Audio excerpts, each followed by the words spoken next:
It is February 4th, 2025, and while Trump is preparing for talks with Netanyahu at the White House today, he's apparently been doing some other preparations, which include telling Congress that they need to sign off on a $1 billion weapons transfer for Israel. Yet another reminder that this war against the Palestinians is not ending just because Trump and Netanyahu will be talking about keeping the ceasefire going in Gaza. We are going to be getting into all of the latest, but I have Mr. Jax here with me today to say hi. Can you say hi to the people? He is just chilling, and of course, he is always awaiting his post-recording walk, because that's usually what happens. He's sitting next to me, sleeping on his bed while I record, and then he knows that as soon as I'm done, he gets to go outside, and the weather has been gorgeous here, so we have been walking all over the place. So Jax says hi, and he hopes that y'all have a great day. And yes, Jax is paid handsomely for his work, for his cameos that he provides to all of us.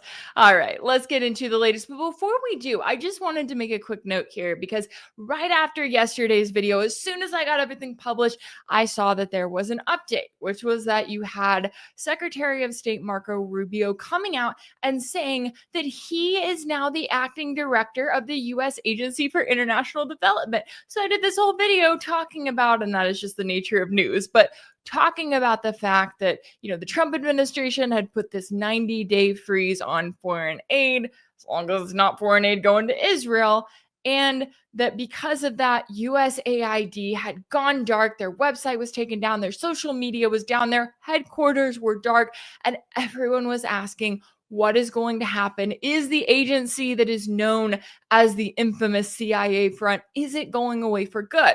And the answer is no, not in the sense that USAID is going away for good, but in the sense that the State Department basically just enacted a coup of this agency, right? They took it over. They decided that they are the ones in charge now. So all of that funding that is used to support government coups around the world, it's not coming to an end, right? We did not hear Trump come out and say, you know what, I'm sick of this business. I'm sick of the CIA doing what they do. I'm going to put a stop to that. No, all that's going to happen is that money is just going to be used in different ways. But exactly as I was saying yesterday, the CIA is not going to stop being the CIA. Now you just gave Marco Rubio infinitely more control, which is scary as hell when you look at that man's views on Latin America. So I'll be keeping a very close eye on what Rubio does with this newfound power, because I know that he's saying a lot of the right things right now, but given his track record, I just don't expect that to last for 4 years, but we'll see. All right, let's get into the latest regarding today's topics that we are following, because, Trump just started his third week since he returned to the White House, right? It's about time for him to meet with a foreign leader face to face. And who better for him to meet with than the God King Emperor of all, Bibi Netanyahu, whose broomstick landed here in Washington, D.C., and who is apparently planning on being in the U.S. for nearly a week and has no concern whatsoever about a certain arrest warrant from the International Criminal Court, because the U.S. loves to act as though the ICC is not a legitimate body. It's not one that they recognize, unless, of course, they're talking about a certain world leader. So what did Trump do to prepare for Netanyahu's visit? Oh, he's apparently been very busy, because according to a report from the Wall Street Journal, the Trump administration has asked congressional leaders to approve new transfers of roughly $1 billion worth of bombs and other military hardware to Israel at a time when the White House is working to preserve a fragile ceasefire in Gaza. The anonymous sources they quoted said that the planned weapons sales include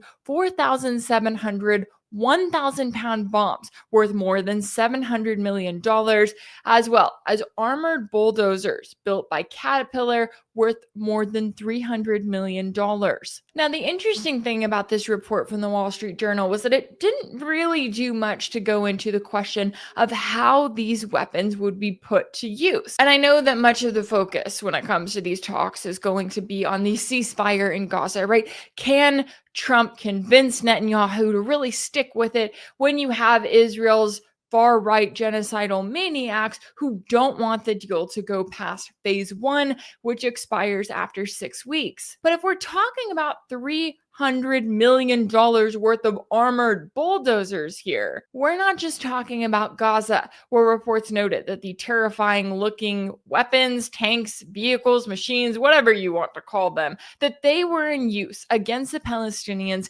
in the Gaza Strip back in October 2023. We're also talking about the West Bank, where Trump has given Israel the green light to wreak havoc against the Palestinians, and it started during Trump's first hours back in the White House when he lifted sanctions on violent Israeli settlers in the West Bank, and when he removed the hold on the single shipment of 2,000-pound bombs that the Biden administration had refused to send during that weird period last year where they acted like there may be a red line for Israel in Rafah. Remember that? Because it didn't last long. And that's not all, because as antiwar.com noted, Trump is expected to put pressure on the approval of the $8 billion weapons deal that Biden notified congressional leaders about before he left office last month, which includes munitions for fighter jets and attack helicopters, as well as artillery shells. And some Israeli officials are acting like this is all about bargaining power, that you have Trump in this position of trying to greenlight all of these additional weapons transfers to Israel in order to get them to agree to extend the ceasefire deal in Gaza to keep it going. And I said it during the Biden administration, and I'll say it once again. If you want Israel to stop killing people, then step number one is stop sending them the weapons to do it. And the second thing that the Trump administration should be keeping in mind is that they are the ones with the power here. If the U.S. wants to see a ceasefire in Gaza, they need to tell Israel that there is going to be a ceasefire, end of story. We saw this for 15 months with the Biden administration, where they literally just sat there acting like their hands were tied. And yes, I know we've got the Israeli lobby. We have all of these different things, that all of these different ways in which Israel can reach out and target the U.S., but the U.S. needs to remember that Israel would be nothing without them. Israel would crumble without them, without not just their military support, but their public and political support as well. But the problem is that Trump has shown time and time again that he does not care about the Palestinians. He doesn't care that you have this people that not only have they been targeted by an Israeli blockade for 16 months, but on top of that, they've also been targeted with a relentless Israeli bombardment using weapons that were made in the USA. And yet Trump comes in here right after speaking and making derogatory comments about the Palestinians on the campaign trail, after making a last-ditch effort before he was elected to go to Michigan and to meet with Arab and Muslim Americans and to insist that he wanted to bring peace to the Middle East as president. Clearly, he's not doing that. But you see Trump getting into office, and what's the first thing that he does? Oh, he starts claiming that we just need to clean out Gaza, that we need to forcibly remove 1.5 million Palestinians from their land and send them off to neighboring countries in the region where they do not want to go. And in response, over the weekend, Egypt, Jordan, Saudi Arabia, the UAE, Qatar, the Palestinian Authority, and the Arab League released a joint statement rejecting any plans to move Palestinians out of their territories in Gaza and the occupied West Bank. But Trump doesn't even seem to care. He also doesn't seem to care about the fact that he is playing right into Netanyahu's hands. Because while Trump stands to make himself less popular here at home, as he stands to eventually get at least a portion of the backlash that Genocide Joe got, at least I hope that he does, if this is the route that he continues to take, well, everything that Trump's doing right now is helping Netanyahu become infinitely more popular in Israel, because there's nothing that makes Netanyahu more popular than to be able to expand the Greater Israel Project to include all of Palestine. And yet Trump's just sitting there like he doesn't even care, right? He's literally asked on Monday, does he support Israel's annexation of the West Bank? And this was his bizarre response. It's a small country in terms of land. See this pen, this wonderful pen? My desk is the Middle East.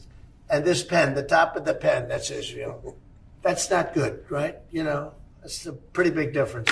I use that as an analogy. It's pretty accurate, actually. It's a pretty small piece of land And it's amazing that they've been able to do what they've been able to do when you think about it. There's a lot of good, smart brain power, but it is a very small piece of land, no question about it. What a bizarre way to say that you support ethnic cleansing and continued genocide. Well, again, there's an ongoing genocide right now. It's being broadcast all over social media, and yet Trump's just like, meh, Israel's a small country. That's not a good thing. Like, okay, well, you may think that, but you're going to have to take territory from someone else in order to expand Israel, which is how it was created in the first place. But beyond that, I want to go back to the point that I was making earlier when I was talking about the fact that, you had Trump on the campaign trail. He made this last-ditch effort to go and to speak to Arab and Muslim Americans and to try to convince them to vote for him over Kamala Harris, insisting that he wanted to see peace for the Middle East. You're going to have peace in the Middle East, and they should have peace in the Middle East, but not with the clowns you have in the Middle East. You said you told him at the end of what you have people in the Middle East that aren't doing their job, and you have people in the U.S. that aren't doing their job, and when they get it together, when they get it right, you're going to have peace in the Middle East. That's the Trump that we get when he campaigns for office, right? That's the Trump that talks about ending the endless wars. And that rhetoric continued as the night that he won the 2024 election. As part of his victory speech, this is what he had to say. We had no wars, 4 years, we had no wars, except we defeated ISIS. We defeated ISIS in record time, but we had no wars. They said, he will start a war. I'm not going to start a war. I'm going to stop wars. And yet we have to remember that waging war on a defenseless population is not really war. When you're carpet bombing around 1 million children and killing tens of thousands of them, that's not war. They can't fight back. They are not armed combatants. And yet it is something that Israel justifies and that the U.S. justifies and that they have continued to threaten to do while at the same time targeting Palestinians in the West Bank. So where does that leave us right now? Well, we have Netanyahu here in D.C. He landed on Sunday. He's notably meeting with Trump in the Oval Office today, but he's not leaving tomorrow. He's actually planning to be here all week, according to reports that say that he will meet with National Security Advisor Mike Waltz and Defense Secretary Pete Hegseth on Wednesday, as well as congressional leaders on Thursday. Seriously, why is Netanyahu, a foreign leader, coming to the U.S. and meeting with our military leaders all on his own? It makes Trump look absolutely ridiculous. It makes it look like the real commander-in-chief just showed up and he's spending this week handing out his marching orders as he meets with all of D.C.'s elite. And I know the U.S. and Israel have a special relationship. I know that U.S. officials go to Israel, that they meet with their military leaders there. They go to Ukraine, they meet with their military leaders there. But the difference is that the U.S. in both of those situations, the U.S. is the one giving the handouts. And the last time I checked, Israel is not giving handouts to Washington. And so as Netanyahu continues on with his tour of D.C., as he meets with Trump in the Oval Office today, and as we are likely to see headlines talking about the ceasefire in Gaza, right, that there's going to be some back and forth, I would expect that the two of them would come to some kind of agreement. Trump is going to make it look like he strong-armed Netanyahu into agreeing to continuing the ceasefire. Netanyahu is also going to look like he won, claiming, look how many $1 billion more in weapons we're getting from the U.S. There may be some more to it. But what happens behind closed doors, what I would expect to be happening behind closed doors right now, is that you also have talks ongoing about the West Bank, because we have Trump in a position where he is laying the groundwork for Israel to go after the West Bank in a way that we have never seen before, right? To ramp up the theft of land, the targeting of the Palestinian people on their own land. And they're doing all of this while using a ceasefire in Gaza as some sort of a smokescreen, as if to say, look over here, the Trump administration is achieving some sort of peace in the Middle East, but the genocide of the Palestinian people has not stopped, and it does not look like it is going to stop anytime soon. And that's something everyone should be talking about. If anything in this video resonated with you, be sure to like it, share it with your friends, leave a comment, and as always, don't forget to subscribe. And if you want to keep up with all of my work, make sure that you're subscribed to my page on Substack. That's rachelblevins.substack.com. That's where you'll find ad-free videos and new weekly episodes of my exclusive series for paid subscribers called Sanctioned. You can also check out Sanctioned over on my page on Patreon. That's patreon.com/rachelblevins. As always, thank y'all so much for all of your support, and I'll see you next time.